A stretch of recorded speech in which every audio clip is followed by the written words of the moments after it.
Cuando mi nuera Sofía me llamó aquella tarde de marzo diciéndome: «Emilio, hemos decidido pasar unos días en tu casa de playa y vamos a usar tu coche», pude haber reaccionado, pude haber cuestionado ese tono de orden disfrazado de aviso. Pero no lo hice. Simplemente acepté con esa educación que aprendí en mi infancia en Puebla, cuando mi abuelo me enseñó que un hombre mexicano nunca pierde la compostura, incluso cuando le faltan al respeto. Lo que Sofía no sabía, lo que mi propio hijo Miguel no imaginaba, es que yo estaba perfectamente consciente de cada uno de sus movimientos. Detrás de la pasividad aparente de un señor de 82 años, había décadas de experiencia como notario público, años observando la naturaleza humana rebelarse frente a herencias y testamentos. Sabía exactamente lo que vendría después, y ya estaba preparado. Me llamo Emilio Hernández. Nací en 1942 en la región de Puebla, en una familia campesina que casi lo perdió todo durante los años difíciles posteriores a la Revolución. Mi padre, Tomás Hernández, cultivaba maíz y frijol en las tierras cerca de Cholula, produciendo cosechas modestas que apenas nos mantenían. Pero las sequías y las deudas lo cambiaron todo. Los prestamistas se quedaron con nuestras tierras. Mi padre murió en 1958, pocos años después de perderlo todo, con el corazón roto de ver su patrimonio familiar confiscado. Mi madre, Elena, una mujer fuerte con manos callosas por el trabajo, tuvo que vender lo que quedaba para alimentarnos a mí y a mis 3 hermanas. Aprendí muy temprano el valor del trabajo, de la discreción y de la paciencia. Aprendí que la fortuna puede desaparecer de la noche a la mañana, pero el carácter permanece. A los 18 años, dejé Puebla rumbo a Veracruz con 500 pesos en mi bolsillo y una determinación de hierro. Quería estudiar Derecho. Quería entender cómo la ley protege los bienes, cómo los contratos pueden salvaguardar lo que el trabajo construye. Cómo la justicia puede prevenir que otras familias pierdan todo como la mía lo había perdido. Trabajé como mesero en un café cerca de la Universidad Veracruzana. Dormía en un cuarto sin aire acondicionado que compartía con otros 3 estudiantes. Comía tacos de frijoles y quesadillas para ahorrar cada centavo. Pero estudiaba con una pasión que mis profesores notaban. A los 24 años, obtuve mi título de licenciado en Derecho con mención honorífica. A los 26, fui aceptado como pasante en la notaría del licenciado Gustavo Ramírez, el notario más respetado de Veracruz. Veracruz, esa ciudad portuaria hermosa, con su malecón que abraza el Golfo de México, sus calles donde resuenan los sones jarochos, su aire salado que lleva el perfume del mar.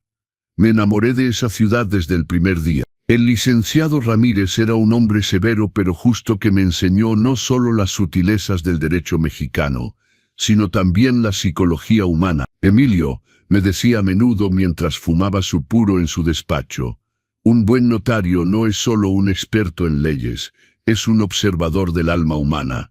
Verás familias destruirse frente a ti por herencia. Verás hijos traicionar a sus padres, esposas mentir a sus maridos, hermanos odiarse por unos cuantos miles de pesos, y tu papel será permanecer imparcial, proteger la ley y nunca perder tu integridad. Pasé 15 años siguiendo ese consejo. 15 años durante los cuales fui testigo de la humanidad en todo su esplendor y toda su bajeza. Vi testamentos destruidos, familias rotas, ancianos abandonados. Vi la codicia transformar a hijos amorosos en criaturas calculadoras. Vi el dinero revelar el verdadero carácter de la gente, como un ácido que corroe el barniz de la civilidad, para exponer el metal crudo debajo. Y juré que cuando me tocara a mí, sabría exactamente cómo actuar. Fue en Veracruz, en 1965, donde conocí a Rosa Martínez. Ella enseñaba literatura española en la Preparatoria Venustiano Carranza, una institución prestigiosa cerca del puerto. La vi por primera vez en una librería del centro, hojeando un ejemplar de Pedro Páramo de Juan Rulfo. Llevaba un vestido azul sencillo, su cabello castaño recogido en un chongo, y tenía esa concentración intensa, esa mirada absorta de los verdaderos lectores. Reuní mi valor y le hablé. ¿Le gusta Rulfo?, pregunté torpemente. Levantó los ojos, me sonrió con una dulzura que hizo que mi corazón diera un vuelco, y respondió: Rulfo entiende que el verdadero tesoro no está en las posesiones, sino en los recuerdos, en las raíces, en lo que permanece después de la muerte. Eso es lo que intento enseñar a mis alumnos. Nos casamos 6 meses después, el 20 de septiembre de 1965, en la parroquia de Nuestra Señora de la Asunción.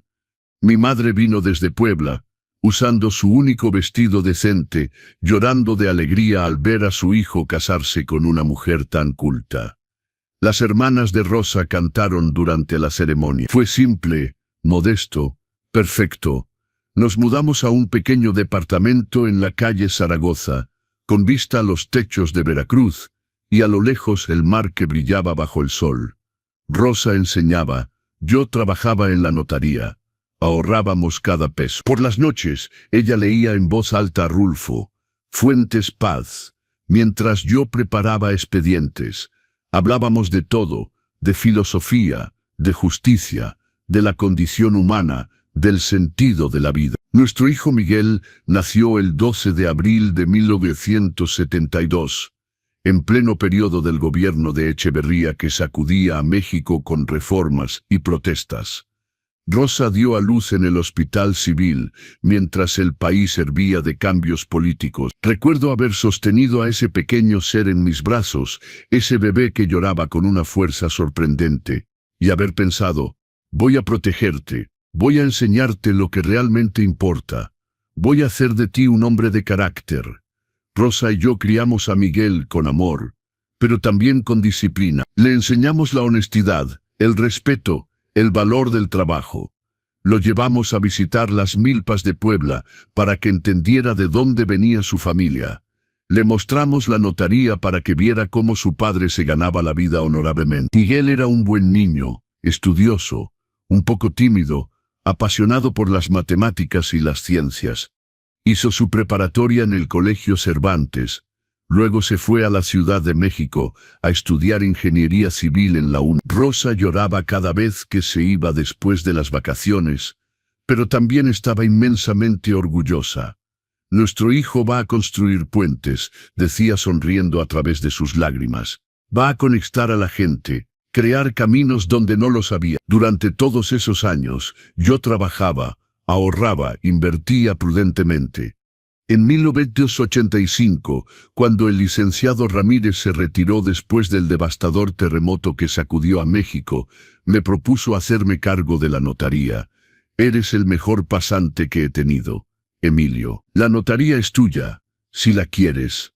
Acepté, y durante los siguientes 30 años dirigí la Notaría Pública número 12 de Veracruz, con el mismo rigor, la misma integridad que mi mentor me había enseñado. Los clientes confiaban en mí. Las familias me confiaban sus secretos, su patrimonio, su última voluntad. Nunca los traicioné. En 2002, mi tío Rodrigo, el hermano de mi madre que nunca tuvo hijos, falleció. Me dejó su casa en Tulum, esa zona paradisíaca de playas de arena blanca y aguas turquesas del Caribe mexicano. La casa era una construcción modesta pero encantadora, ubicada cerca de la playa, con vista al mar. Rosa se enamoró de ese lugar inmediatamente. Pasábamos todos nuestros fines de semana de verano ahí. Caminábamos por la playa, veíamos las tortugas marinas, comíamos pescado fresco y bebíamos cerveza bien fría. Era nuestro paraíso. En 2010, me jubilé a los 68 años. La notaría fue vendida a un joven notario dinámico de Xalapa. Rosa y yo finalmente pudimos disfrutar de ese tiempo precioso del que tanto hablábamos. Viajamos, Oaxaca, Guanajuato, San Miguel de Allende. Leímos cientos de libros, cultivamos nuestro pequeño jardín. Recibíamos a Miguel cuando venía de la capital, con sus historias de obras, cálculos complejos, desafíos de ingeniería. Luego, en 2013, todo cambió. Rosa comenzó a sentirse cansada. Dolores abdominales, pérdida de apetito. Después de semanas de consultas y exámenes, el veredicto cayó como un rayo: cáncer de páncreas, etapa avanzada. El médico nos dijo, con esa falsa compasión profesional que había aprendido a detestar: 6 meses, tal vez 1 año con tratamiento. Rosa se negó a compadecerse de sí misma. Emilio, me dijo tomando mi mano en la sala de espera fría del hospital, tuvimos 50 años juntos. 50 años maravillosos. ¿Cuántas parejas pueden decir eso? No voy a desperdiciar el tiempo que me queda con lágrima. Enfrentó la enfermedad con el mismo valor con el que había enseñado literatura, con esa dignidad tranquila que la caracterizaba. La quimioterapia la enfermaba, le hacía perder el cabello, la vaciaba de fuerzas.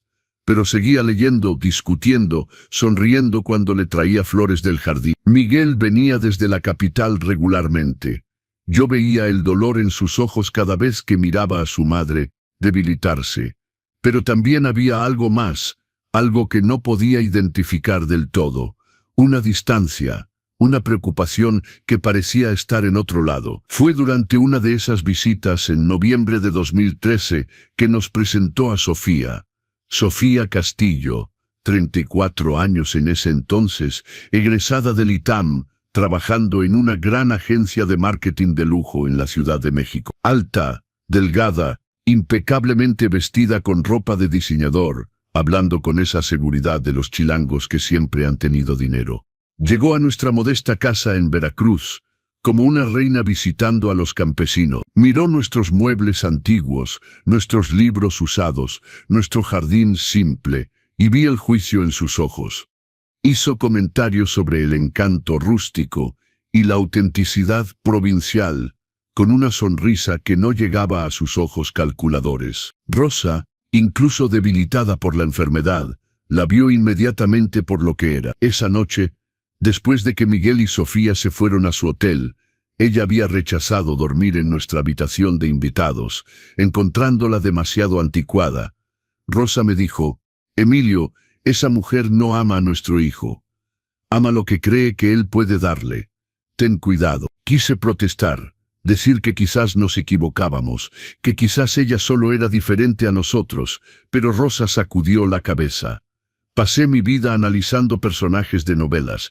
Sé reconocer a un antagonista cuando veo uno. 6 meses después, Miguel y Sofía se casaron. Una ceremonia pomposa en la Ciudad de México, en un salón de eventos del Pedregal, con 200 invitados que no conocíamos. Los padres de Sofía, banqueros adinerados de Polanco, nos trataron con una cortesía condescendiente. La madre de Sofía, Patricia, una mujer con el rostro congelado por la cirugía estética, comentó en voz alta: es encantador que Miguel tenga raíces tan humildes. Le da autenticidad. Rosa apretó mi mano bajo la mesa. Estaba demasiado enferma para protestar, demasiado cansada para enfrentar a esa gente. Pero vi la tristeza en sus ojos. Rosa falleció el 3 de noviembre de 2014, a las 6 de la mañana, en nuestra cama, su mano en la mía. Sus últimas palabras fueron: Emilio, nunca dejes que nadie te haga creer que eres menos de lo que eres. Eres un hombre bueno, sigue siendo bueno, pero no seas ingenuo. Protégete, protege lo que construimos juntos. Lloré por primera vez desde mi infancia, lloré durante días. Miguel vino al funeral.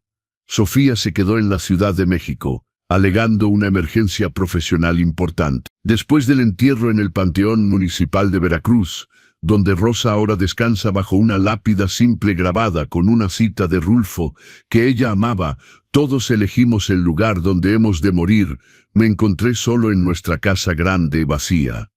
Miguel me sugirió vender. Papá, esta casa es demasiado grande para ti solo. Podrías tener un departamento moderno, más fácil de mantener, y el dinero de la venta te permitiría vivir muy cómodamente. Me negué. Esta casa contenía 50 años de recuerdo. Cada habitación resonaba con la voz de Rosa, su risa, sus pasos. No podía venderla. Fue entonces cuando tomé una decisión importante. Consolidé mis finanzas, organicé mis cuentas, hice evaluar mis propiedades, no por codicia, sino por prudencia. Las últimas palabras de Rosa resonaban en mi cabeza. Protégete, no seas ingenuo. Los años pasaron. 2015, 2016, 2017. Miguel venía cada vez menos. Llamaba ocasionalmente. Conversaciones cortas y superficiales. ¿Cómo estás, papá? Bien, Miguel. ¿Y tú? Ocupado con el trabajo. Sofía te manda saludos. Pero Sofía nunca mandaba saludos ella Inés. Nunca se ponía al teléfono. Era como si yo fuera un trámite desagradable que Miguel tenía que completar periódicamente. Cuando venía 1 o 2 veces al año, Sofía se quejaba constantemente. La casa estaba polvorienta, el jardín descuidado, el barrio demasiado ruidoso, la comida demasiado simple. Notaba cómo miraba los muebles, calculando mentalmente su valor. Cómo comentaba sobre la casa de Tulum. Esta propiedad debe valer una fortuna ahora. La Riviera Maya se ha puesto tan de moda. Los extranjeros pagan precios locos por tener una casa ahí. En abril de 2019, durante una visita de Semana Santa, Sofía comenzó a hacer preguntas más directas. Emilio, ¿ya has pensado en qué pasará con todo esto cuando ya no estés? Usaba siempre esa familiaridad forzada, llamándome por mi nombre sin el respeto que una nuera debería usar con su suegro mayor. Pero nunca la corregí. Observaba, quiero decir, hay que ser prácticos. Tienes un testamento actualizado, todo está organizado, porque si algo te pasa de repente, podría ser muy complicado para Miguel. Respondí vagamente que sí, que tenía un testamento, que todo estaba en orden. Ella insistió. Deberías tal vez platicarnos de eso para que estemos preparados. Es importante estas cosas. Y le dije cortésmente que era mi asunto privado por el momento. Vi a Miguel ponerse cada vez más incómodo con sus preguntas. Cambiaba de tema, proponía ir a caminar, pero nunca se oponía directamente a Sofía. La dejaba hablar, insinuar, sugerir. Era como ver a mi hijo desaparecer lentamente, reemplazado por una versión disminuida de sí mismo, controlada por esta mujer que solo me veía como un obstáculo entre Ed y el dinero que codiciaba. Mi rutina en Veracruz se había vuelto simple y predecible. Me despertaba a las 7 de la mañana. Tomaba mi café y mis molletes en la panadería La Guadalupana de la calle Independencia, donde doña Carmen siempre me guardaba los más frescos, recién salidos del horno. Leía el dictamen en la banca del malecón, viendo los barcos de pesca salir y regresar. Cultivaba mi jardín por las tardes, plantando los mismos jitomates y hierbas aromáticas que Rosa adoraba. Jugaba dominó 3 veces por semana con Pedro Caballero, mi vecino de 77 años, un exprofesor de matemáticas jubilado, que se había convertido en mi mejor amigo después de la muerte de Rosa. Pedro conocía mi situación. Le había hablado de Miguel, de Sofía, de mis preocupaciones. Emilio, me había dicho un día durante una partida de dominó en su sala llena de libros y trofeos de ajedrez. ¿Sabes qué aprendí jugando dominó toda mi vida? Que las mejores jugadas son las que el adversario no ve venir. Si piensas que Sofía y Miguel están conspirando contra ti, no reacciones emocionalmente. Observa, documenta, prepárate, y cuando llegue el momento, actúa con la precisión de un jaque mate en 3 movimientos. Era un buen consejo. Decidí seguirlo. También tenía otro amigo cercano, Juan Carlos Morales, mi otro vecino, un ex mecánico de 68 años que vivía solo desde la muerte de su esposa 5 años atrás. Juan Carlos adoraba los coches antiguos. Cuando vio mi Volkswagen Sedan 1985 en el garaje, se puso como un niño. Emilio, este coche es una maravilla. ¿Lo mantienes tú mismo? Le expliqué que sí, que era el coche que Rosa y yo habíamos comprado en 1985, que lo habíamos mantenido en estado impecable, que cada pieza había sido cuidadosamente restaurada. Juan Carlos me ayudó a mantenerlo. Pasábamos tardes en el garaje, él enseñándome trucos de mecánico, yo compartiendo historias de nuestros viajes en ese coche. Juan Carlos también me ayudó de otra manera. Cuando mi salud comenzó a declinar ligeramente en 2019, nada grave, solo artritis, algunos problemas de presión, me llevaba a mis citas médicas. Siempre rechazaba que lo pagara. Emilio, somos vecinos, nos ayudamos, así se hacía antes, cuando la gente no estaba obsesionada con el dinero. Esas palabras resonaron profundamente en mí. Eso era la verdadera familia. Gente que ayuda sin calcular, sin esperar retorno. Fue en este contexto que la llamada de Sofía llegó aquella tarde de marzo de 2024. Estaba en mi jardín, regando los jitomates que acababa de plantar. La primavera en Veracruz es hermosa. El aire es suave. Las gaviotas graznan sobre el puerto. La luz tiene esa calidad dorada particular. El teléfono sonó. Vi el nombre Sofía en la pantalla. No Miguel y Sofía, solo Sofía. Mi hijo ya ni siquiera me llamaba directamente. Emilio, ¿cómo estás? Ella siempre usaba esa familiaridad forzada. Pero nunca corregía. Observaba. Voy bien, Sofía. ¿Y ustedes dos? Ah, vamos muy bien. Escucha, Emilio. Miguel y yo estábamos pensando. Hace tanto que no disfrutamos de la casa de playa. Ya sabes, con nuestras agendas tan ocupadas en la capital, realmente necesitamos descansar. Y tú tampoco vas ya, ¿verdad? Desde hace como 6 meses. Sería una lástima que esa hermosa propiedad se quede vacía. Entonces, hemos decidido pasar unos días en Tulum la próxima semana. Llegaremos el jueves y nos quedaremos hasta el domingo. Tal vez el lunes si el clima está bonito. Nota la formulación. Hemos decidido. No podríamos. ¿Sería posible? Una decisión ya tomada. Un hecho consumado que me anunciaba con esa seguridad de alguien que considera que mi propiedad ya era suya. Entiendo, respondí con calma, continuando regando mis jitomates. Es buena temporada para Tulum. ¿Cómo piensan llegar? Hubo una pausa. Luego esa risa condescendiente que conocía bien. Ay, Emilio, no seas dramático. Vamos a tomar tu coche, obviamente. Ese viejo bocho que duerme en tu cochera, hay que usarlo para algo, ¿no? Se está quedando ahí juntando polvo. Y a Miguel le encanta manejar coches antiguos. Le recuerda su infancia. Mi Volkswagen Sedan, del 85. El coche en el que Rosa y yo habíamos hecho tantos viajes memorables.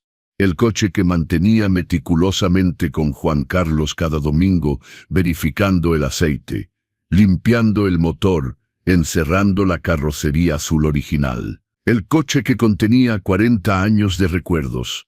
Y Sofía lo calificaba de viejo bocho que junta polvo. Sentí una punzada de rabia, rápidamente controlada. Control. Observación. Documentación. El bocho necesita un mantenimiento muy específico, dije lentamente, como si reflexionara. No sé si esté realmente en condiciones para un viaje hasta Tulum. Son casi 6 horas de carretera. Ay, Emilio, basta. Es un coche, no un bebé. Miguel sabe manejar. Lo cuidaremos. De todos modos, no es como si lo usaras mucho últimamente. A tu edad, tal vez ni deberías manejar ya, ¿sabes? Es peligroso. A tu edad, como si fuera un niño incapaz de tomar mis propias decisiones. De acuerdo, finalmente acepté. Dejaré las llaves en el buzón, y las de la casa de playa también. Perfecto. Eres un amor, Emilio. Sabía que podíamos contar contigo. Bueno, te dejo. Tengo una junta importante en 10 minutos. Besos. Colgó antes de que pudiera responder. Sin un adiós apropiado. Sin un gracias. Solo esa desenvoltura que traicionaba perfectamente cómo me veía. Un obstáculo temporal.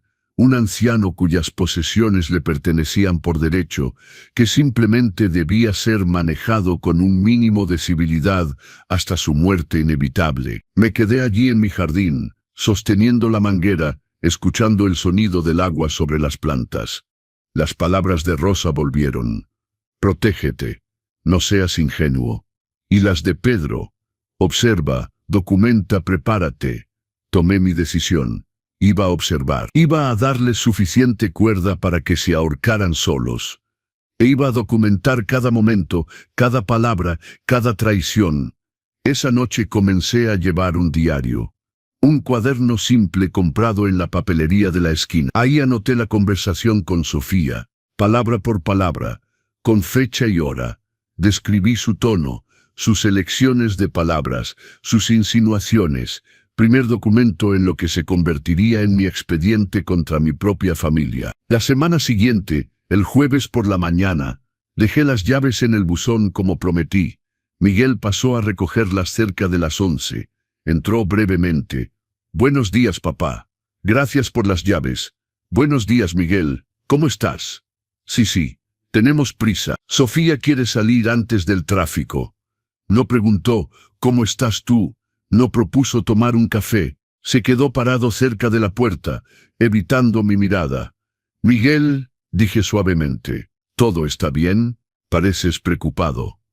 Hubo un momento de vacilación. Vi algo pasar por sus ojos. Arrepentimiento, culpa. Pero fue fugaz. «Todo bien, papá. Nos vemos pronto. ¿Ok?» Y se fue. Escuché el motor de mi bocho arrancar en la calle. Ese ronroneo familiar que conocía de memoria. Lo escuché alejarse hasta que volvió el silencio. En mi diario anoté: Miguel evita el contacto visual. Parece incómodo, no pregunta por mi salud ni mi bienestar. Apurado por irse, completamente bajo la influencia de Sofía. Regresaron el domingo por la noche. Escuché mi coche estacionarse, pero nadie vino a verme. Ni gracias ni reporte del fin de semana. Las llaves simplemente fueron redepositas en el buzón. Encontré un pequeño rayón en el guardabarros delantero derecho. Juan Carlos, que lo vio conmigo, sacudió la cabeza con tristeza. «Ni siquiera respeta tus cosas, Emilio. Es una vergüenza». 2 semanas después, Sofía llamó de nuevo. «Emilio, tuve una idea maravillosa. ¿Por qué no venimos a cenar a tu casa una noche de esta semana? Podríamos platicar de cosas importantes. Ya sabes, organizar el futuro, ese tipo de cosas. Es importante planear, sobre todo a tu edad». «A tu edad», otra vez, como un estribillo, un recordatorio constante de que para ella, yo estaba en tiempo extra, una cuenta regresiva hacia mi muerte y su enriquecimiento. «Por supuesto», respondí. «¿El miércoles en la noche les vendría bien?» «Perfecto, estaremos ahí como a las...». «No te molestes mucho con la cena, ¿eh? Algo sencillo está bien. No te molestes mucho», como si ya no fuera capaz de preparar una comida decente.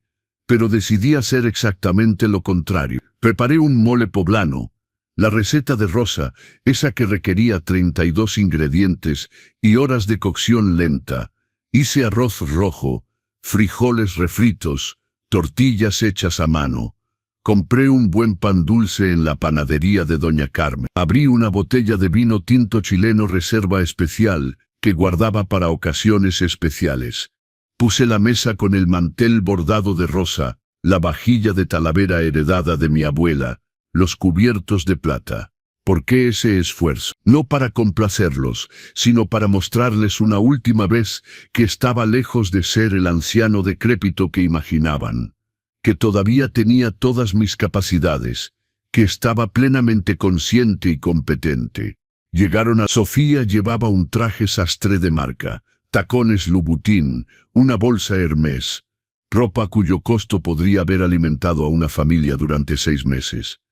Entró como una reina inspeccionando los barrios pobres. «¡Ay, Emilio, qué ambiente! Está tan retro».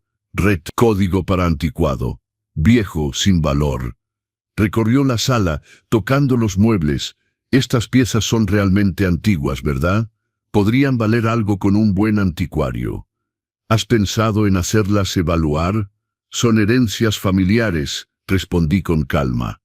«Tienen valor sentimental». «¿Sentimental?», repitió con una sonrisita. «Claro, pero el valor sentimental no paga las cuentas, ¿verdad? En fin, ya hablaremos de eso». Miguel se sentó sin decir palabra, evitando siempre mi mirada.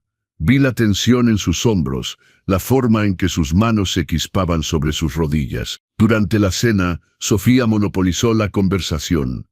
Habló de su departamento en Polanco a 140 metros cuadrados. pero nos sentimos un poco apretados de sus próximas vacaciones en Cancún. Necesitamos sol, entiende. La Ciudad de México es tan gris de las remodelaciones que querían hacer. Pensamos rehacer toda la cocina con equipamiento profesional, al menos 2 millones de pesos de inversión. En ningún momento me preguntó sobre mí, cómo estaba, si necesitaba algo, si la soledad me pesaba. Nada. Miguel comía en silencio, felicitando de vez en cuando el platillo, pero sin participar realmente en la conversación. Era como si solo fuera un accesorio, un extra en la obra que Sofía dirigía. Cuando terminamos el plato principal me levanté para recoger. No, Emilio, quédate sentado. Yo voy por el postre, dijo Sofía con una falsa solicitud. Es amable, pero prefiero hacerlo yo. Conozco mi cocina. Me levanté lentamente, exagerando ligeramente la rigidez de mis movimientos artríticos. Quería que me vieran como un anciano debilitado. Quería que bajaran la guardia. Fui a la cocina, y ahí hice algo deliberado. Dejé la puerta ligeramente entreabierta. No lo suficiente como para que pensaran que podía escuchar, pero lo suficiente para poder hacer. Tomé mi tiempo preparando el café en mi cafetera italiana, haciendo ruido con las tazas, creando la ilusión de que estaba absorto en mi tarea. Y aguzé el oído. Al principio nada más que ruido de platos, murmullos indistintos. Luego la voz de Sofía se volvió más audible. ¿Viste cómo le tiembla la mano? Cuando tomó la botella de vino, le temblaba. Es la artritis, Sofía. Es normal a su edad, respondió Miguel, incómodo. Normal, sí, pero muestra que está envejeciendo. Envejeciendo rápido. ¿Lo viste caminar? Cada vez más lento. Le toma 5 minutos solo ir del comedor a la cocina. No veo a dónde quieres llegar. ¿A dónde quiero llegar? Miguel, tu padre tiene 82 años. Estadísticamente, no le quedan muchos años. 5, tal vez 10 máximo. Y mientras tanto, toda esta propiedad, esta casa que vale fácilmente 6 millones de pesos, la casa de playa que vale el doble, su jubilación cómoda, sus ahorros, todo eso está bloqueado.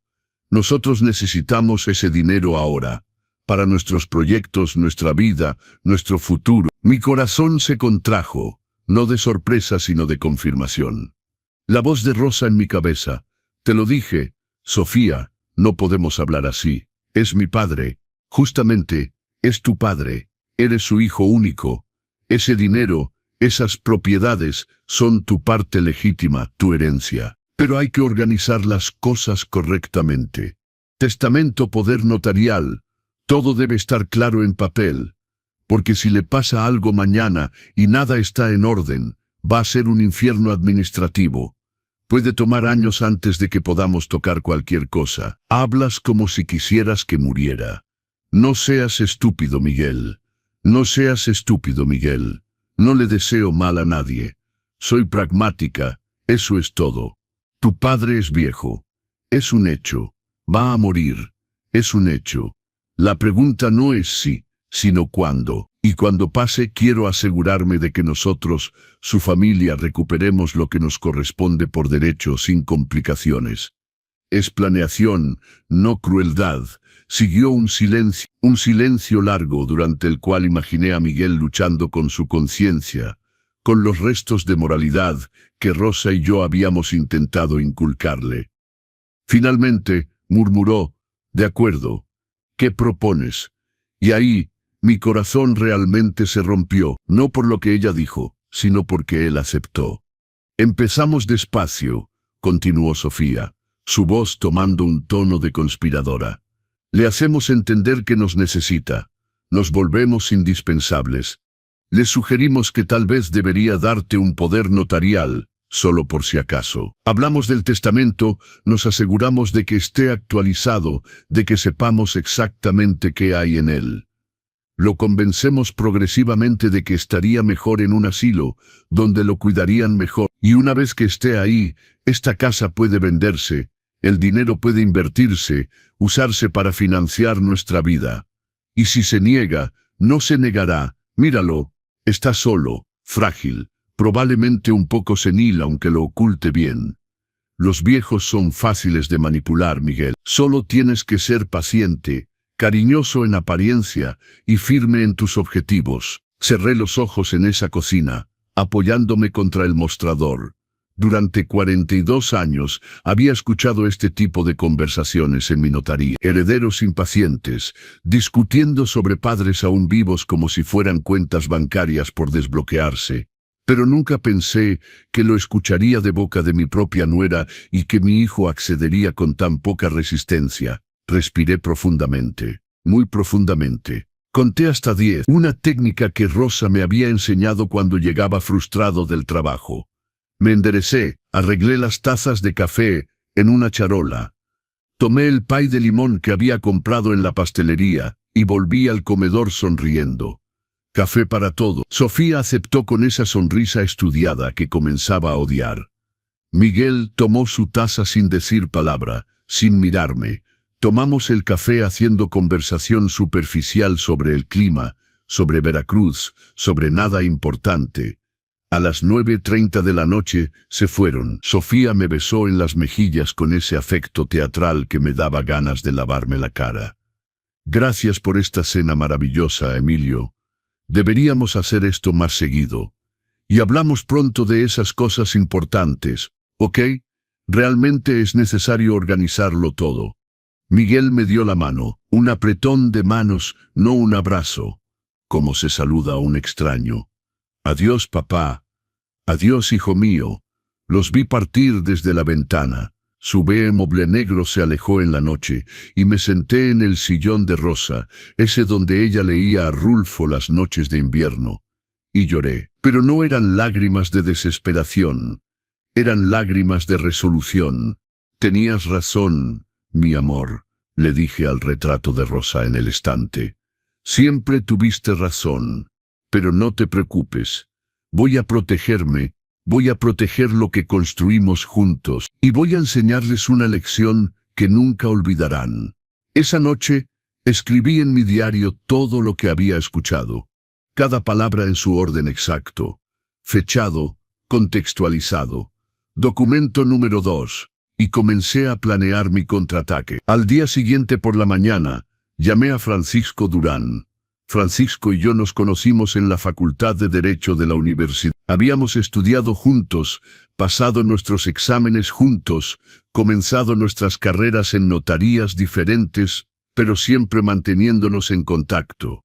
Francisco se había convertido en notario en Guadalajara, especializado en derecho sucesorio y planificación patrimonial. Se había jubilado 3 años antes que yo, para disfrutar de sus nietos, pero su mente jurídica seguía tan afilada como una navaja.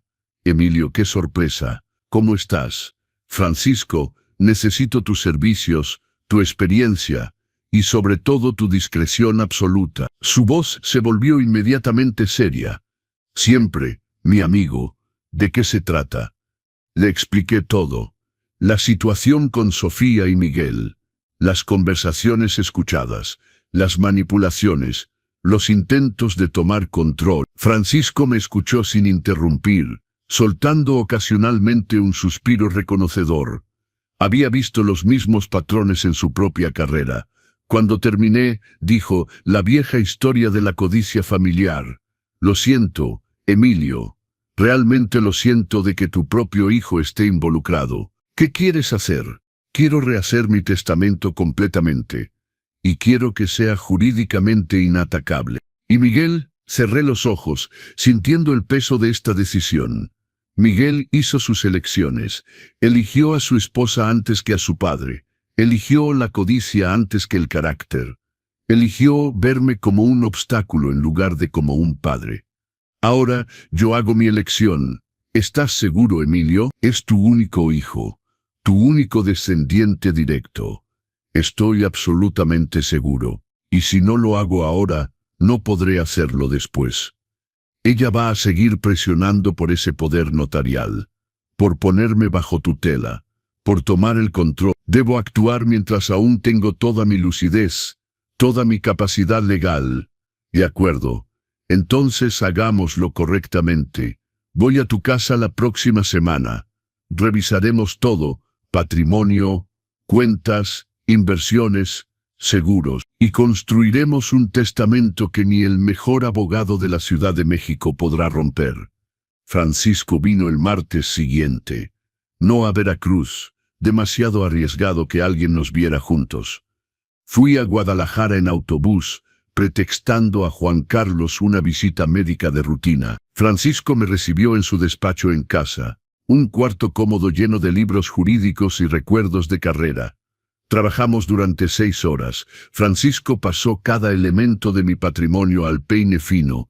La casa familiar de Veracruz, comprada en 1960, valuada actualmente en 6,000 millones de pesos según expertos inmobiliarios locales, sin deuda, sin hipoteca, título de propiedad limpio a mi nombre solo. La casa de Tulum, heredada en 2002, renovada en 2000, título limpio, sin gravámenes. El Volkswagen Sedan 85, valor de mercado modesto, aproximadamente 90,000 pesos para un coleccionista, pero valor sentimental incalculable.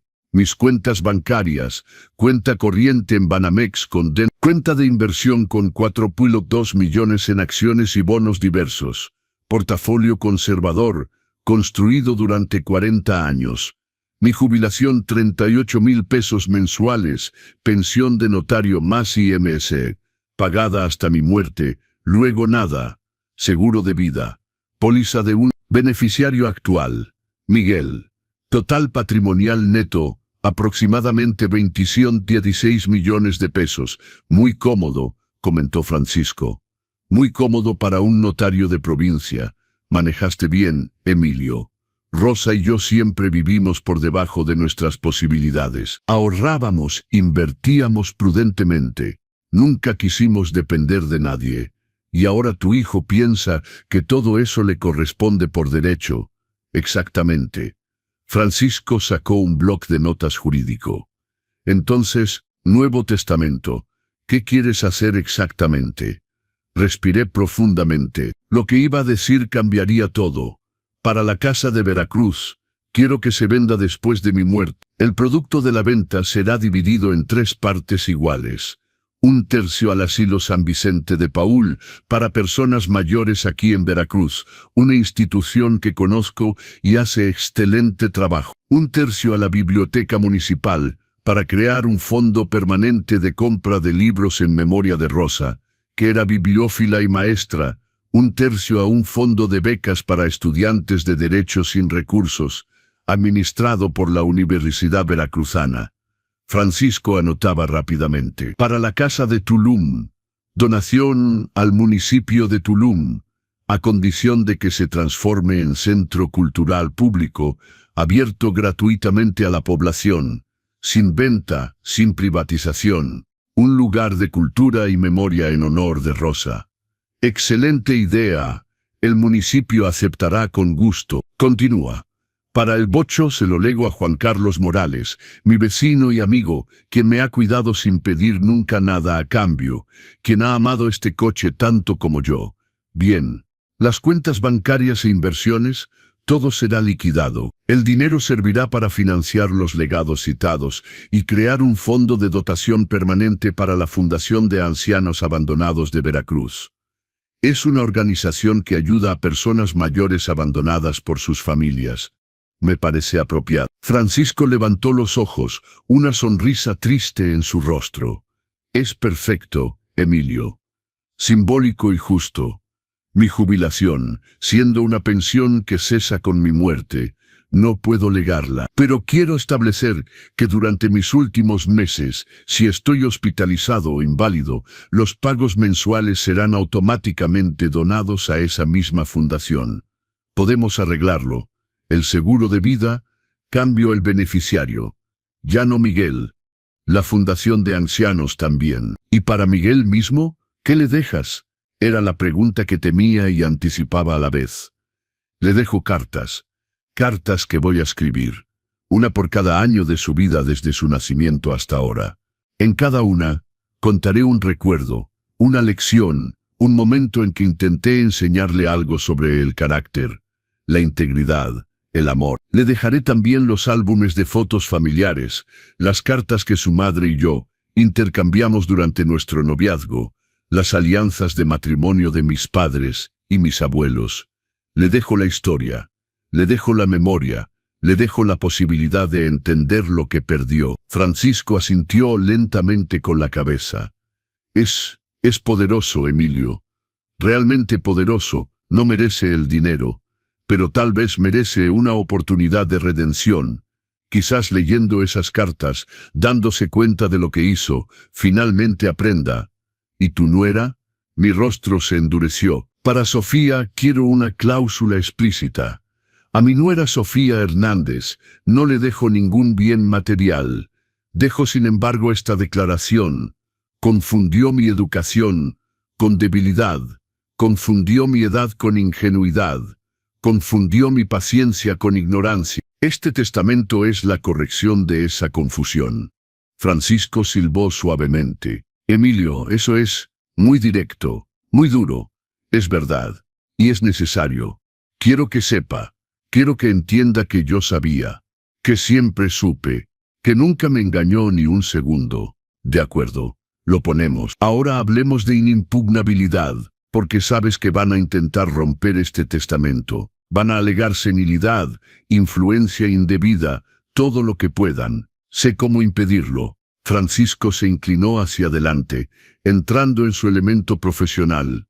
Varias capas de protección. 1. Evaluación psiquiátrica completa, por no 1, sino 3 psiquiatras independientes, atestiguando tu plena capacidad mental. 2. Grabación en video de la firma del testamento donde explicas claramente cada decisión, mostrando que entiendes perfectamente lo que haces. 3. Testigos múltiples e irreprochables presentes en la firma. 4. Un plazo. No lo hacemos esta semana. Esperamos 3 meses durante los cuales continúas tu vida normal, probando la constancia de tu decisión. Y 5. Lo registramos en mi notaría en Guadalajara, no en Veracruz donde podrían tener contactos. Perfecto. Organiza todo eso. En las semanas que siguieron, Francisco puso en marcha cada elemento. Pasé evaluaciones psiquiátricas, exhaustivas con 3 psiquiatras reputados de Guadalajara.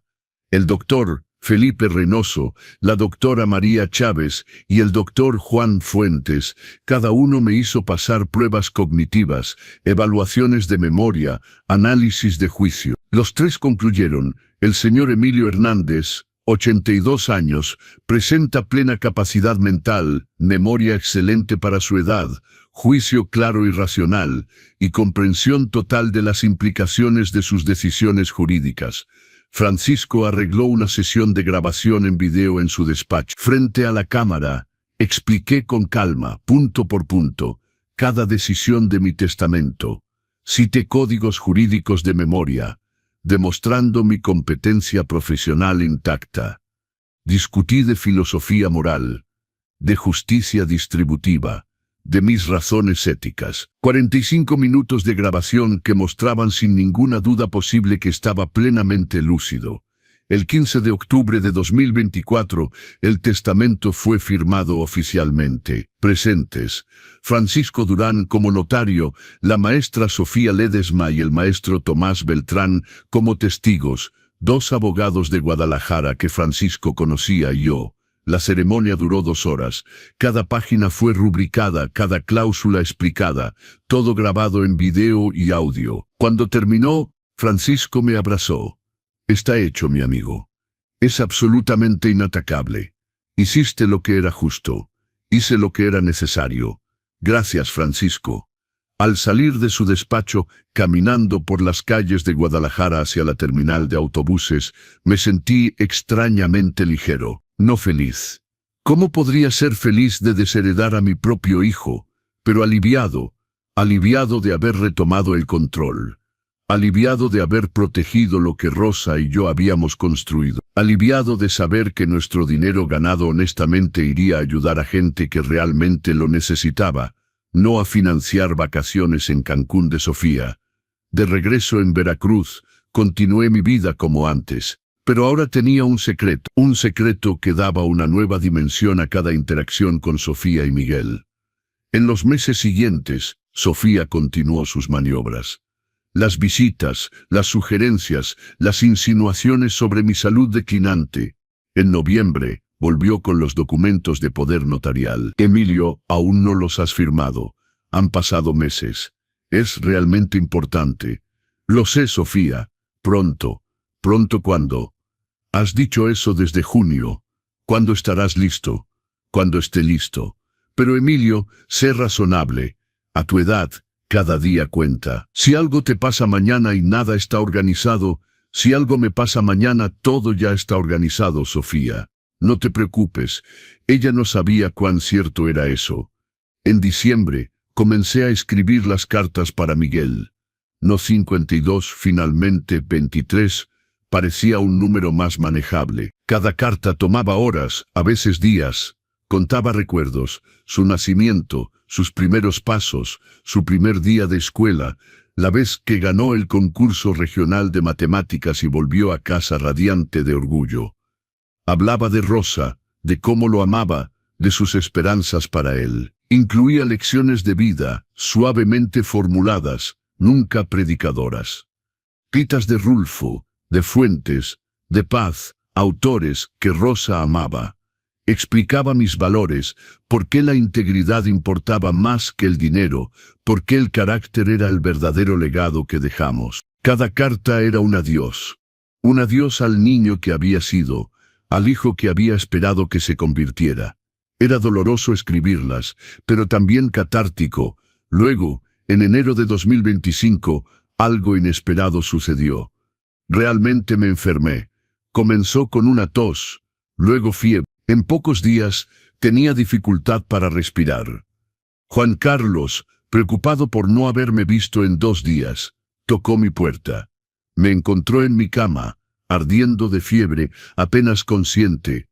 Emilio, Dios mío, llamo la ambulancia. Fui hospitalizado en el Hospital Regional de Veracruz, con neumonía severa.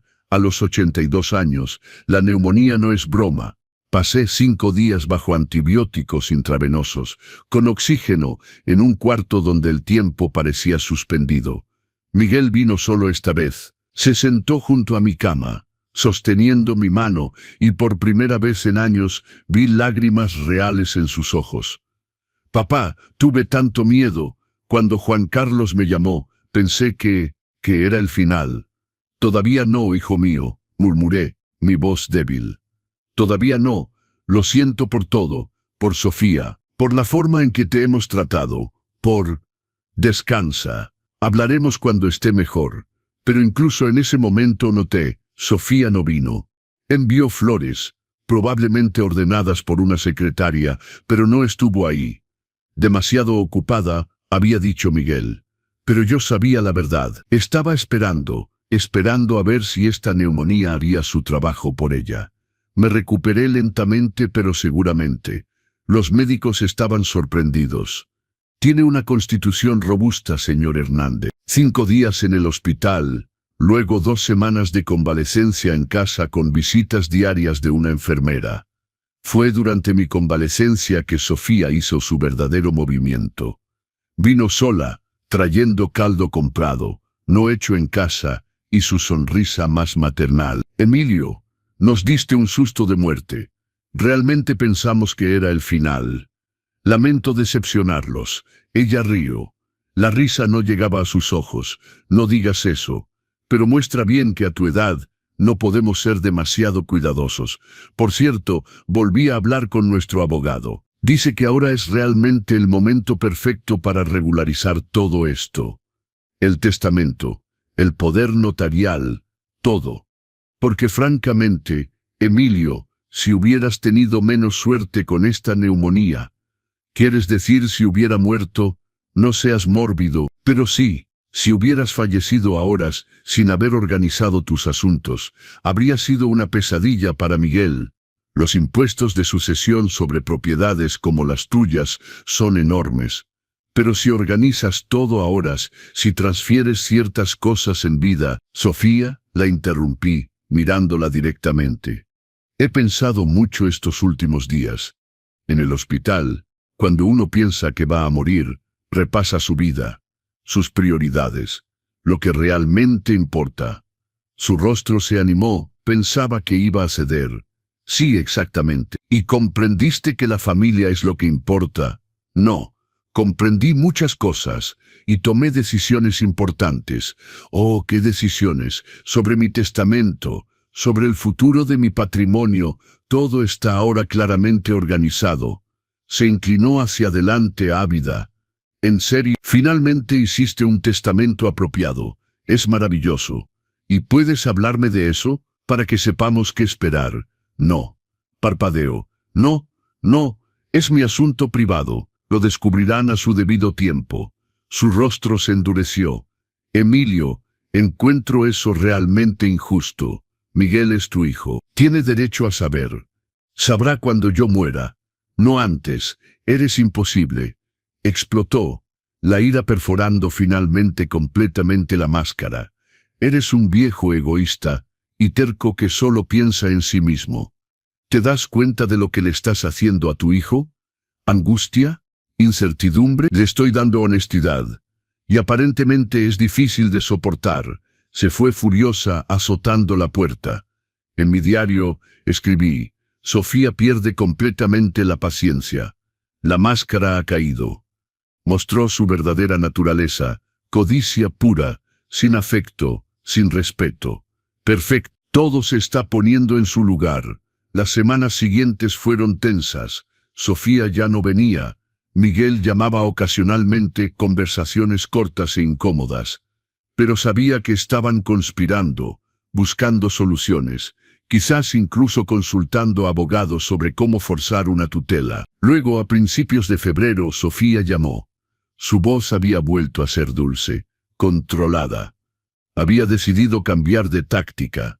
Emilio, me disculpo por mi comportamiento la última vez. Estaba estresada, cansada. Me dejé llevar. ¿Me perdonas? Por supuesto, Sofía. Escucha, he reflexionado. Tienes razón. Es tu asunto privado. No deberíamos presionarte. Pero ¿y si hacemos algo diferente? ¿Y si organizamos una reunión oficial con un notario o abogado donde pudieras presentar oficialmente tus últimas voluntades? Así todo estaría claro, legalmente registrado, y nosotros sabríamos que todo está en orden. No para saber cuánto heredamos, mentira, sino solo para tener la tranquilidad de que todo está organizado correctamente.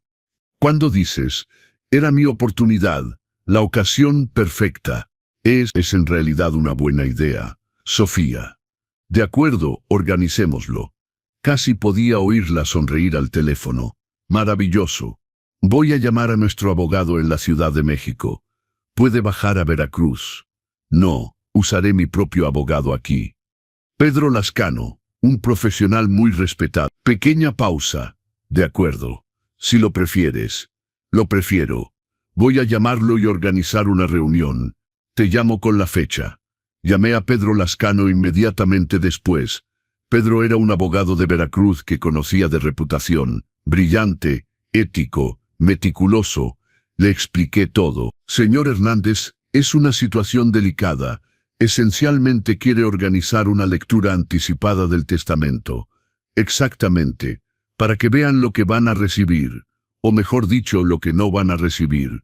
Es inusual pero legal. Y francamente, después de lo que me ha contado, está justificado. De acuerdo, lo hago.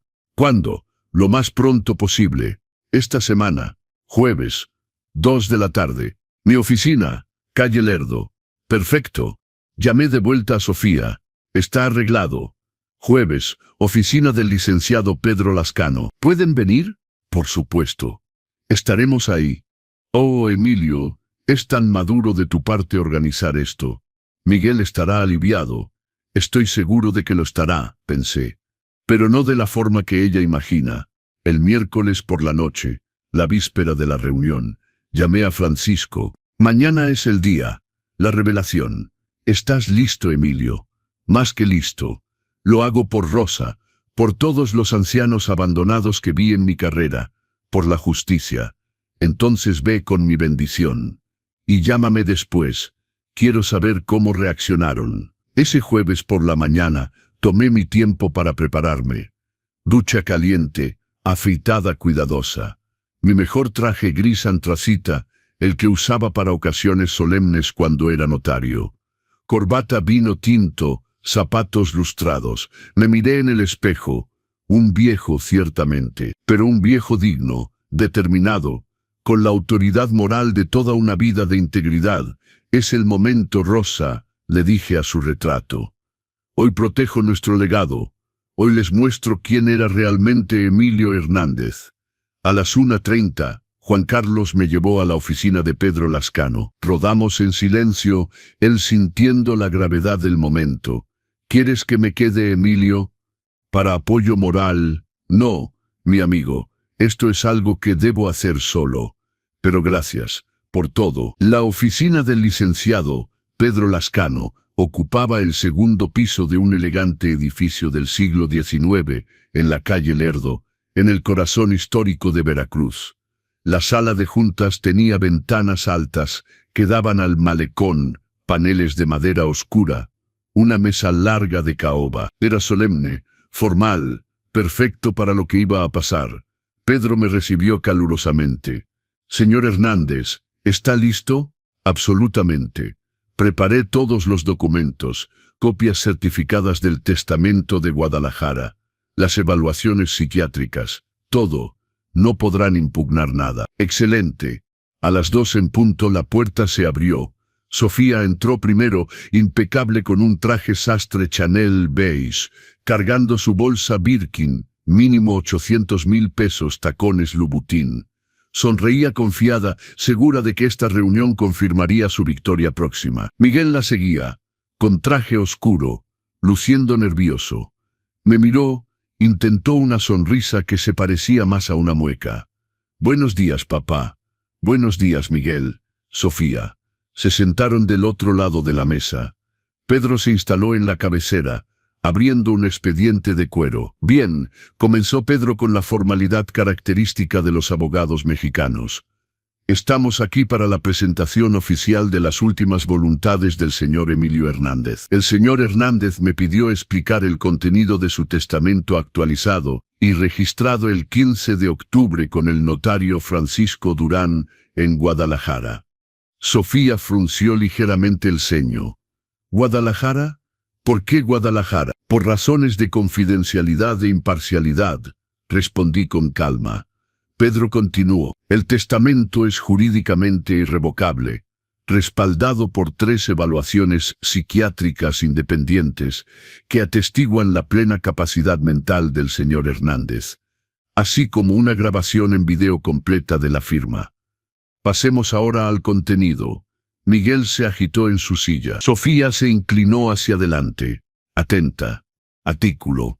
Primero, respecto a la residencia principal del señor Hernández, situada en calle Allende 47, Veracruz, valuada en 6,000,000 de pesos. Esta propiedad será vendida después del fallecimiento del señor Hernández. El producto de la venta será dividido en 3 partes iguales, destinadas a el Asilo San Vicente de Paúl para personas mayores de Veracruz, la Biblioteca Municipal de Veracruz para creación de un fondo permanente en memoria de la señora Rosa Hernández y un fondo de becas para estudiantes de Derecho administrado por la Universidad Veracruzana. El silencio era total. Sofía había dejado de respirar. Artículo segundo. Respecto a la propiedad del señor Hernández en Tulum, esta propiedad será donada al municipio de Tulum, con la condición expresa e irrevocable de que se transforme en centro cultural público gratuito en memoria de la señora Rosa Hernández. El rostro de Sofía se había puesto blanco como la cara. Artículo tercero. El vehículo Volkswagen Sedán año 1985 será legado al señor Juan Carlos Morales, vecino y amigo, en reconocimiento de sus años de apoyo y compañía desinteresados. Espera, Sofía comenzó, pero Pedro la ignoró continuando. Artículo cuarto.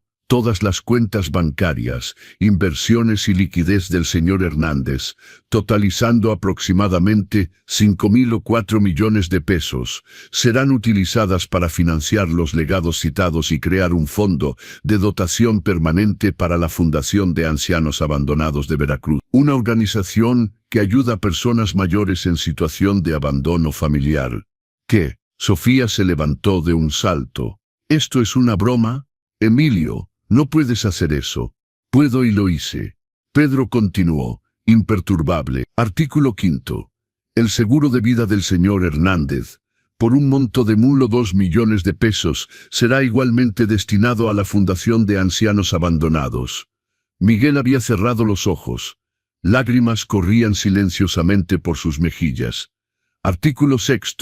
A su hijo Miguel Hernández, el señor Emilio Hernández lega 23 cartas personales manuscritas, álbumes fotográficos de familia, la correspondencia entre el señor Hernández y su esposa Rosa durante su noviazgo, y las alianzas de matrimonio de la familia Hernández de 4 generaciones. El señor Hernández lega igualmente a su hijo la oportunidad de reflexión profunda sobre los valores de carácter, integridad y el verdadero sentido de la familia. ¿Cartas? Sofía gritaba ahora. ¿Le dejas cartas a tu hijo? Nada de dinero, nada de propiedades, solo cartas. Sofía, por favor, cálmese, dijo Pedro firmemente. Artículo 7 y último. Pedro leyó lentamente, mirándome para confirmación. Asentí con la cabeza.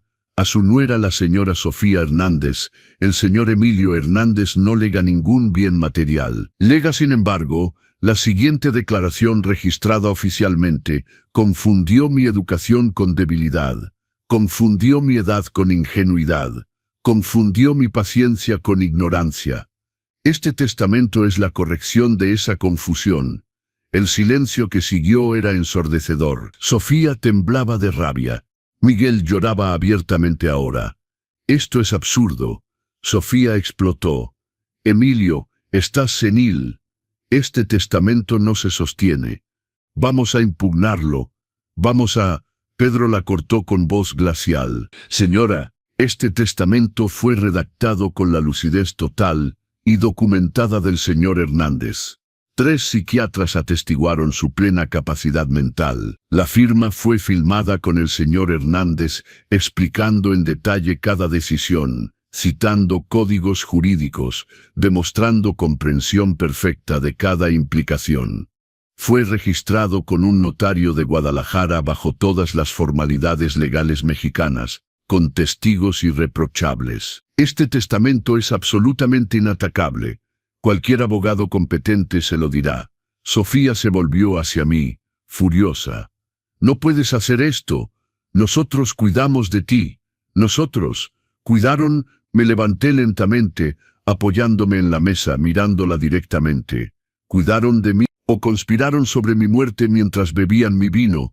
Se quedó boquiabierta. Miguel levantó la vista confundido, asustado. Miguel, dije, volviéndome hacia mi hijo.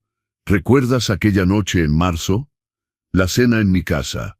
Cuando fui a la cocina, levantó los ojos asustado. Papá, escuché todo. Tiene 82 años, no va a durar mucho, toda esta propiedad está bloqueada. ¿Lo recuerdas? Su rostro se puso cenizo. ¿Pensaron que estaba sordo? ¿Senil? ¿Un viejo idiota fácil de manipular? Mi voz permaneció calmada pero firme. Pasé 42 años como notario. 42 años. Vi cientos de familias exactamente como ustedes. Hijos esperando impacientemente la herencia. Nueras calculadoras. Padres ancianos tratados como obstáculos a eliminar. Y juré que cuando me tocara a mí, sabría exactamente cómo actuar. Me enderecé tanto como mi artritis me lo permitía. Confundieron mi educación con debilidad. Vieron mi cortesía y pensaron que era estúpido. Vieron mi edad y pensaron que era impotente. Pero mientras ustedes conspiraban, mientras planeaban, mientras me trataban como un obstáculo financiero, yo observaba, documentaba, preparaba. Y ahora el juego terminó. Sofía temblaba de rabia. Eres un monstruo. un viejo cruel y vengativo. ¿Cómo puedes hacerle esto a tu propio hijo? ¿Cruel? Sacudí la cabeza lentamente. No, Sofía. Cruel es susurrar sobre la muerte de alguien mientras prepara el café. Cruel es intentar convencer a un padre de que está perdiendo la cabeza para robar su autonomía. Cruel es ver a las personas como cuentas bancarias con piernas. Yo soy justo. Hay una diferencia. Me volví hacia Miguel. Hijo mío, tuviste opciones en cada etapa. Cuando Sofía susurraba a mis espaldas, pudiste defenderme. Cuando intentaba manipularme, pudiste decir no. Cuando conspiraba para robar mi dignidad, pudiste elegir a tu padre en lugar de a tu esposa. Pero cada vez elegiste el silencio. Elegiste la complicidad. Elegiste la codicia. Papá. Su voz estaba rota. Lo siento tanto. Sé que lo sientes ahora. Ahora que ves las consecuencias. Pero ¿dónde estaba ese arrepentimiento hace 6 meses? ¿Hace un año? Cuando me mirabas como un obstáculo entre tú y el dinero. Yo nunca quise. Sí quisiste. Tal vez no conscientemente. Tal vez te contabas historias para sentirte mejor. Pero en tu corazón, esperaban mi muerte. Los dos la esperaban. Y ahora que esa muerte no les traerá nada, ahora están arrepentidos. Sofía intentó una última táctica, volviéndose hacia Pedro. Este testamento no puede ser legal. Hay leyes sobre la legítima hereditaria en México. Los hijos tienen derecho a una parte mínima. Pedro sacudió la cabeza. En derecho mexicano, la legítima hereditaria existe efectivamente. Para un hijo único, representa la mitad del patrimonio. Sin embargo, el señor Hernández no deshereda técnicamente a su hijo. Le lega bienes de valor sentimental e histórico considerable. Además, la ley permite donaciones en vida y disposiciones testamentarias que reducen considerablemente la masa sucesoria. Las donaciones a instituciones caritativas, los legados a obras de utilidad pública son perfectamente legales e incluso incentivados fiscalmente. Un juez mexicano examinaría este testamento y vería a un hombre generoso donando su fortuna a causas nobles, no a un padre castigando a su hijo. Es exactamente eso, un castigo. Sofía gritaba ahora. No, dije con calma.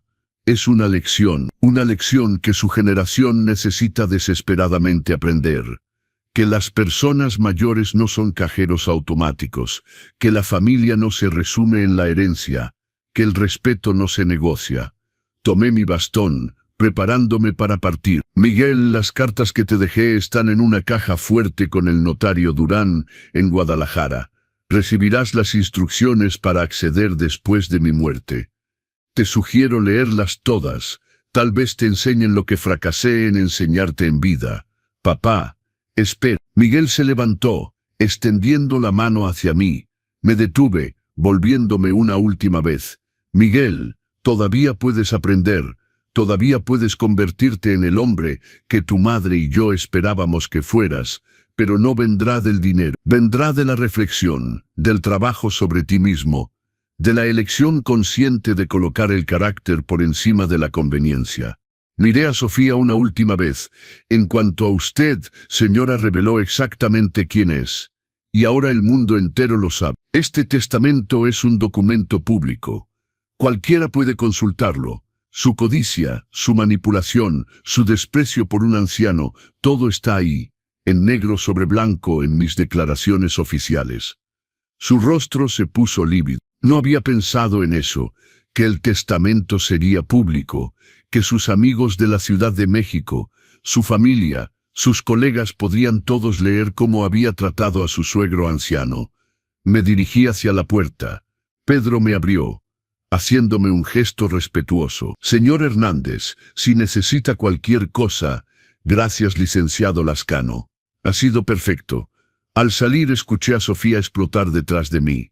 Vamos a impugnar, vamos a encontrar una manera. No vamos a dejar que haga esto. Pero su voz sonaba hueca, sabía, ambos sabían. Había terminado. Juan Carlos me esperaba en su coche. Una mirada a mi rostro le bastó. Está hecho, arrancó, conduciendo lentamente a través de las calles históricas de Veracruz. No hablamos, no había nada que decir, todo había sido dicho. De regreso en casa, me senté en el sillón de Rosa, mirando el retrato. Terminó, mi amor, hice lo que me pediste. Protegí mi dignidad, protegí nuestro legado, y tal vez le di a Miguel una oportunidad de aprender lo que realmente importa. Esa noche, dormí profundamente por primera vez en meses. Un sueño sin pesadillas, sin ansiedad, sin miedo, el sueño de alguien que hizo lo que debía hacerse. Los días siguientes trajeron exactamente lo que esperaba. Sofía contrató abogados, un bufete prestigioso de la Ciudad de México especializado en impugnaciones de testamento. Enviaron cartas oficiales, exigiendo evaluaciones psiquiátricas adicionales, alegando influencia indebida de Francisco, cuestionando mi capacidad mental al momento de la redacción. Pedro Lascano respondió con eficiencia glacial.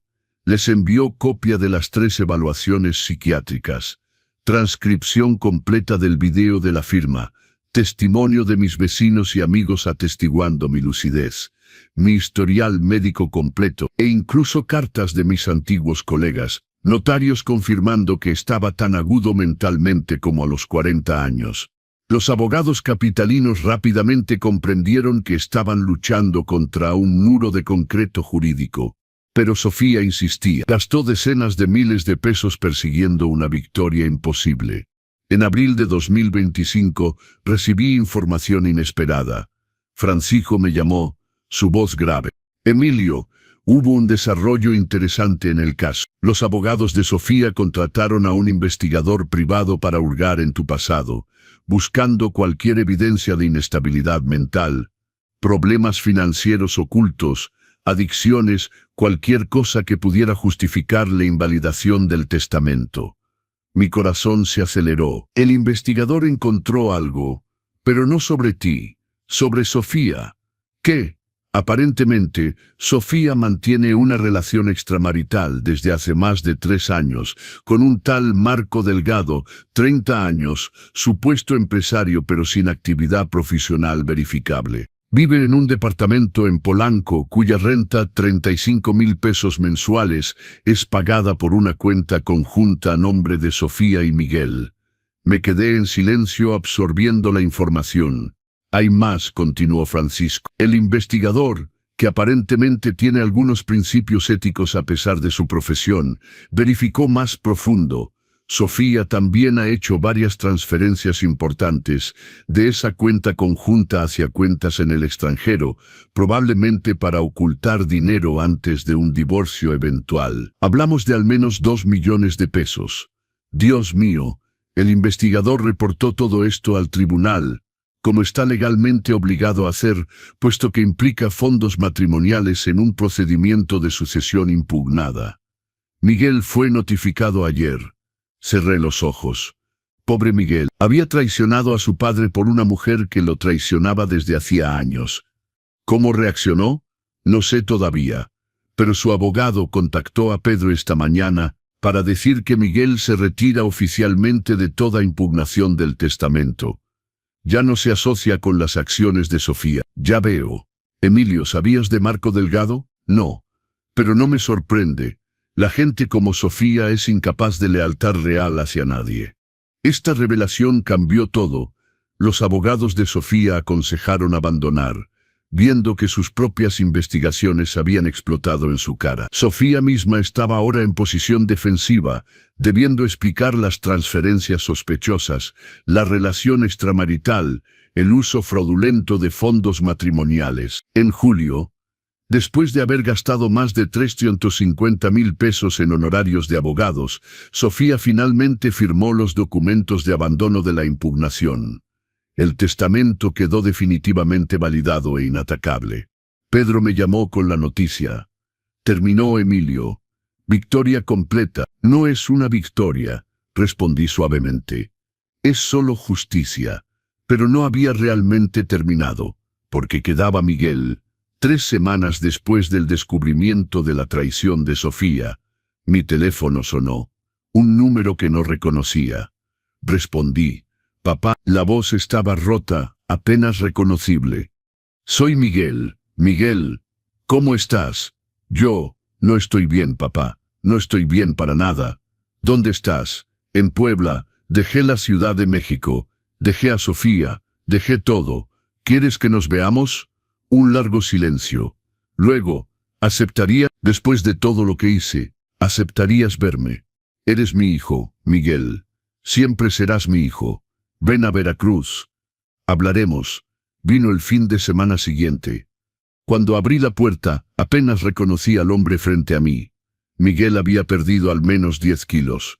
Tenía ojeras profundas. Su ropa, siempre impecable antes, estaba arrugada. Parecía alguien que había sido destruido y trataba de reconstruirse desde la nada. Papá, dijo, y luego se derrumbó en mis brazos, llorando como no había llorado desde que era niño. Lo sostuve. Este hijo que había desheredado, que había castigado, pero que todavía amaba, porque eso es el amor paternal, nunca desaparece completamente, incluso cuando todo lo demás ha desaparecido. Nos sentamos en la sala, preparé té, permanecimos en silencio durante mucho tiempo. Finalmente, Miguel habló. No sabía de Marco, del dinero oculto, de nada de eso, te creo. Pero no cambia nada, ¿verdad? Incluso sin saber eso, hice cosas terribles. Te traicioné, traicioné a mamá, traicioné todo lo que me enseñaron. Flinchó ante mi franqueza, pero necesitaba escucharla. Miguel, déjame contarte algo que tu madre me escribió cuando estaba en el hospital, durante su quimioterapia. Saqué la carta de Rosa que había guardado todos estos años. Se la leí en voz alta, cada palabra resonando en el silencio. Cuando ya no esté, no dejes que te quiten tu dignidad. Protégete, protege lo que construimos. Cuando terminé, Miguel lloraba de nuevo. Ella sabía, mamá ya sabía. Había visto a Sofía por lo que era. Me lo dijo. No quise realmente escuchar entonces. Pensaba que solo era protectora, pero tenía razón. Debí haberla escuchado. Sí, debiste, papá, las cartas que escribiste para mí. Puedo leerlas ahora incluso si todavía estás vivo. Reflexioné un momento. No, esas cartas son para después de mi muerte, son parte de tu herencia. Y esa herencia solo se reclama después de mi partida. Pero puedo decirte lo que contienen en esencia. Por favor, hablan de quién eras, el niño maravilloso, curioso, bueno que eras. Hablan de los momentos en que estaba orgulloso de ti. Hablan de lo que tu madre y yo esperábamos para ti. Y hablan de las lecciones que intenté enseñarte, que el carácter importa más que el dinero, que la dignidad no se negocia, que la verdadera riqueza está en las relaciones auténticas, no en las cuentas bancarias. Olvidé todo eso. Dejé que Sofía me convenciera de que el dinero era todo lo que importaba. Entonces, reaprende. Nunca es demasiado tarde para reaprender, pero el testamento, papá, me desheredaste completamente, y tienes razón en haberlo hecho. No merezco nada. El testamento permanece como está. No lo cambiaré. Asintió aceptando. Entiendo, no te lo pido. No vine por eso. ¿Por qué viniste? Porque necesito a mi padre, no tu dinero, no tus propiedades, a ti, tu consejo, tu sabiduría, tu presencia. Perdí 10 años tratándote como un obstáculo financiero, y ahora me doy cuenta de que eres la única persona en el mundo que realmente me amó sin condiciones. Esas palabras tocaron algo profundo en mí. Miguel, escúchame bien, no cambiaré el testamento. Ese dinero irá a las instituciones que elegí, a la gente que realmente lo necesita. Pero tú y yo podemos reconstruir algo, no basado en la herencia, basado en el respeto mutuo, en la honestidad, en el amor real, no transaccional. Es todo lo que quiero, papá. Es todo lo que necesito. Entonces eso es lo que haremos, lentamente, paso a paso. Reconstruir lo que fue roto. Se quedó en Veracruz ese fin de semana. Caminamos por el malecón, jugamos dominó como cuando era adolescente. Cocinamos juntos la receta de mole de Rosa. Hablamos, Realmente hablamos por primera vez en años. Me contó sobre su matrimonio con Sofía, cómo se había convertido progresivamente en un accesorio en su vida, cómo ella tomaba todas las decisiones, cómo se había sentido cada vez más pequeño, más insignificante. Cómo la obsesión con el dinero vino de su miedo a ser aún más disminuido financieramente. No es una excusa, dijo, es solo una explicación. Fui débil, fui cobarde, traicioné mis propios valores por miedo y codicia. El hecho de que lo reconozcas ya es un gran paso. En los meses siguientes Miguel realmente cambió. Se divorció de Sofía, un proceso largo y amargo con batallas sobre dinero, división de bienes, acusaciones mutuas. Sofía tuvo que reembolsar parte del dinero que había desviado. Marco Delgado desapareció tan pronto como el dinero se secó, probando que solo estaba ahí por la fortuna también.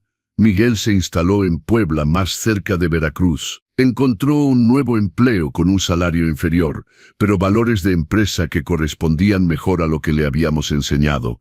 Comenzó terapia para tratar su codependencia y problemas de autoestima. Y comenzó a visitarme regularmente, una vez al mes al principio, luego 2 veces, luego cada fin de semana. Caminábamos por el malecón. Jugábamos dominó con Pedro, quien recibió a Miguel con una prudencia benevolente. Cultivábamos el jardín juntos, cocinábamos, hablábamos de Rosa, compartiendo recuerdos, llorando juntos nuestra pérdida común. Lentamente, muy lentamente, algo se reconstruía entre nosotros.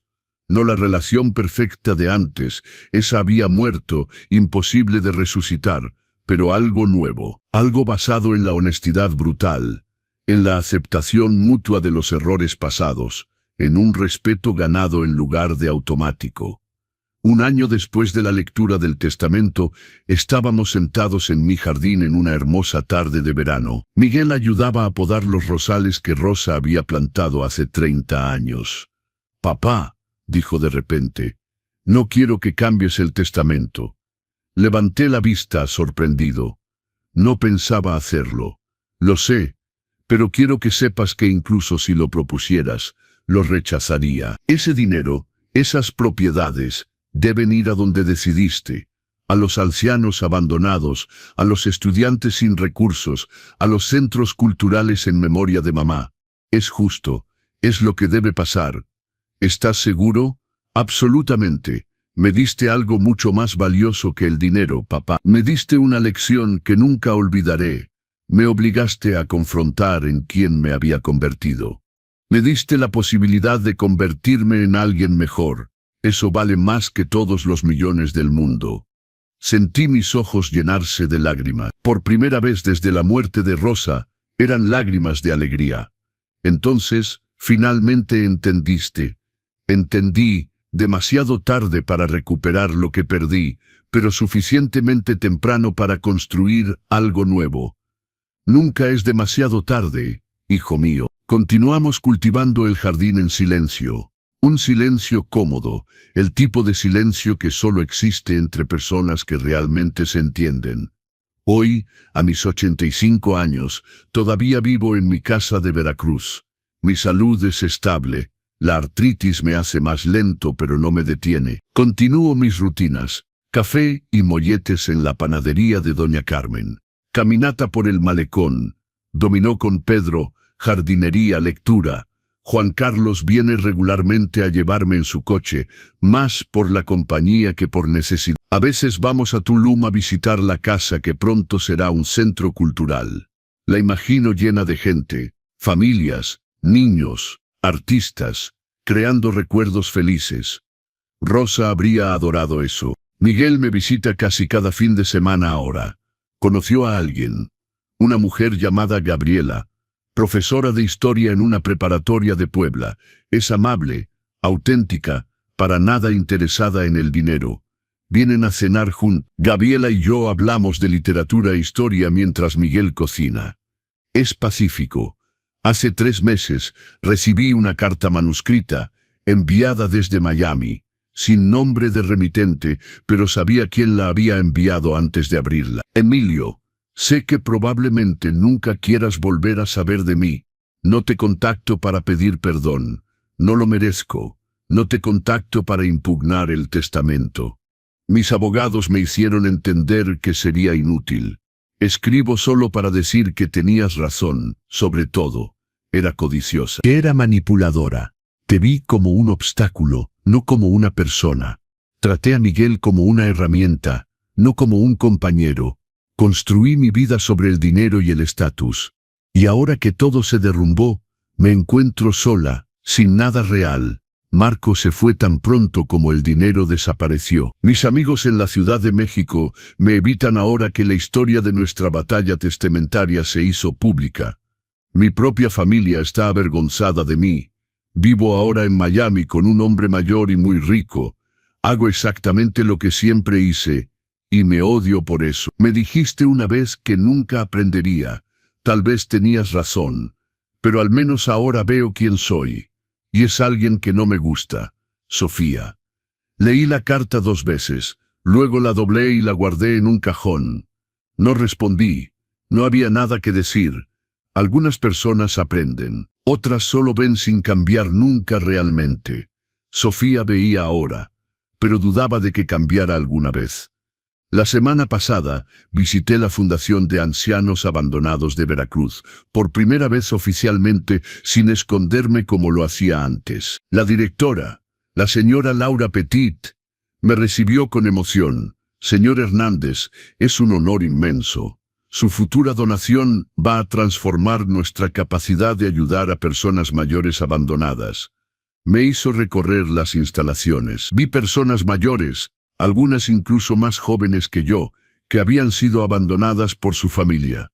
Una mujer de 75 años cuyos hijos no la habían llamado en 5 años. Un hombre de 80, cuyo hijo había vaciado su cuenta bancaria y luego desapareció. Una señora de 86, que había dado todo a su hija, encontrándose después en la calle. Cada historia era un eco de lo que me pudo haber pasado si no hubiera actuado. Esta gente, dijo la señora Petit, necesita saber que no están solos, que alguien se preocupa. Su donación les va a dar eso. Al salir de la fundación, sentí una paz profunda. Mi dinero iba a hacer una diferencia real. No financiar vacaciones en Cancún o bolsas Hermès, sino devolver dignidad a gente que la había perdido. Esta noche, sentado en el sillón de rosa, viendo el sol ponerse sobre el mar a través de mi ventana, pienso en todo el camino recorrido. Hace 2 años, era un anciano observando a su hijo y su nuera conspirar sobre su muerte por dinero. Hoy soy un anciano en paz con sus decisiones, reconciliado con su hijo, no por dinero sino por amor auténtico, y preparando un legado que cambiará vidas. Rosa, murmuro a su retrato, cumplí mi promesa, protegí mi dignidad hasta el final. Transformé la traición en justicia. Le di a Miguel la oportunidad de aprender, e hice que nuestro dinero, ganado honestamente juntos, ayude realmente a quienes lo necesitan. El sol desciende, pintando el cielo de esos rosas y naranjas que ella tanto amaba. Y sonrío, porque envejecer no es perder poder, es aprender cuándo, cómo y por qué usarlo. Mensaje final. Entonces, si llegaste hasta el final de esta larga historia, de este viaje a través de la traición familiar, la observación paciente, la justicia meticulosamente planeada y la redención parcial, déjame tu like ahora mismo y suscríbete al canal Los Consejos del Abuelo. Tenemos cientos de testimonios reales como el de Emilio Hernández. Padres y madres que enfrentaron la ingratitud de sus hijos, la codicia de su familia, la falta de respeto hacia su vejez y que voltearon la situación con dignidad, inteligencia y valor. Cuéntanos en los comentarios, ¿crees que Emilio Hernández hizo lo correcto? ¿Harías lo mismo en su lugar? ¿Conoces a alguien que atraviesa una situación similar? ¿Desde qué ciudad de México o Latinoamérica nos estás viendo en este momento? Y si esta historia tocó tu corazón, si sentiste rabia contra Sofía, si lloraste con Miguel, si te identificaste con el camino de Emilio, entonces comparte este video, porque hay millones de personas mayores en todo el mundo que actualmente están siendo faltadas al respeto, robadas, manipuladas, tratadas como cargas financieras por su propia familia. Y necesitan saber que no están solas, que existe la justicia, que la dignidad siempre, siempre, termina prevaleciendo. Recuerda esta lección que Emilio Hernández nos deja a todos. La verdadera familia no se define por la sangre o por el ADN. Se define por el respeto, por la presencia auténtica, por un amor que nunca calcula, por cuidados que nunca facturan. Y aquellos que confunden la vejez con debilidad, que confunden la generosidad con obligación, que confunden la paciencia con ignorancia, esos descubren tarde, a menudo demasiado tarde, que estaban completamente equivocados, porque hay un poder inmenso en la dignidad, hay una fuerza indestructible en la integridad, hay una victoria segura en la justicia. El respeto no se hereda, el respeto se conquista cada día con nuestras acciones, con nuestras elecciones, con la manera en que tratamos a quienes son vulnerables, y aquellos que pierden ese respeto pierden absolutamente todo. A 3 preguntas finales para ti. Primera pregunta, si fueras Emilio, ¿qué habrías hecho diferente? Déjalo en los comentarios, queremos saber tu opinión. Segunda pregunta, ¿conoces a algún adulto mayor en tu familia o comunidad que esté pasando por algo similar? Comparte esta historia con ellos. Tal vez les dé la fuerza para actuar. Tercera pregunta, ¿qué lección te llevas de esta historia? ¿Cómo vas a tratar a tus padres o abuelos después de escuchar esto?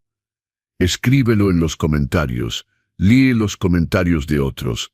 Esta comunidad está aquí, para apoyarse mutuamente. Historias similares que debes ver. Si te gustó la historia de Emilio, te van a encantar estas otras historias reales de nuestro canal. Mi hijo me dijo, papá, firma esta casa. A mi nombre lo que hice lo dejó en shock. Mi nuera intentó ponerme en el asilo. Mi venganza fue épica. Fingí demencia para descubrir qué decían mis hijos, lo que escuché me rompió el corazón. Las encuentras todas aquí en los consejos del abuelo. Dale click al canal, suscríbete y activa la campanita para no perderte ninguna historia. ¿Por qué estas historias importan? Cada semana recibimos decenas de mensajes de personas mayores agradeciéndonos por compartir estas historias. Nos dicen: gracias por mostrarme que no estoy sola. Gracias por darme el valor para defenderme. Gracias por recordarme que tengo derechos. Gracias por enseñarme que la dignidad no tiene precio. Esos mensajes son la razón por la que hacemos este canal. No por vistas, no por dinero, sino porque creemos que cada persona mayor merece respeto, dignidad y justicia. Si tú también lo crees, únete a nuestra comunidad. Dale like, suscríbete, comenta, comparte. Juntos estamos creando un movimiento de personas que se niegan a aceptar el maltrato a los ancianos. Un movimiento que dice: basta, los adultos mayores merecen mejor. Datos impactantes que debes saber, según el Instituto Nacional de las Personas Adultas Mayores, INAPAM. 1 de cada 6 adultos mayores en México sufre algún tipo de abuso por parte de familiares. El 60% de abuso financiero provienen de hijos o nietos. Solo el 4% de los casos se denuncia por miedo o vergüenza. El abuso emocional es el más común, seguido del abuso financiero. Estas no son solo estadísticas, son abuelos, padres, tíos, vecinos. Son Emilios y Rosas, reales viviendo en silencio su dolor. Por eso este canal existe. Para romper ese silencio, para dar voz a quienes no la tienen, para mostrar que la justicia es posible. Llamado a la acción final. Si conoces a alguien que esté pasando por una situación de abuso familiar, por favor comparte este video con ellos. Podría cambiar su vida. Si tú mismo estás pasando por algo así, recuerda las palabras de Emilio. Observa, documenta, prepárate, y cuando llegue el momento, actúa con precisión. Tienes derechos, tienes opciones, tienes valor, y tienes toda una comunidad aquí apoyándote. Un fuerte abrazo desde el puerto de Veracruz, México, de parte de Emilio Hernández y de todo el equipo de los consejos del abuelo. Y nunca olvides, envejecer no es perder poder, es aprender cuándo, cómo y por qué usarlo. Nos vemos en la próxima historia, y que tu vejez, cuando llegue, esté rodeada de respeto auténtico, dignidad inquebrantable y amor verdadero.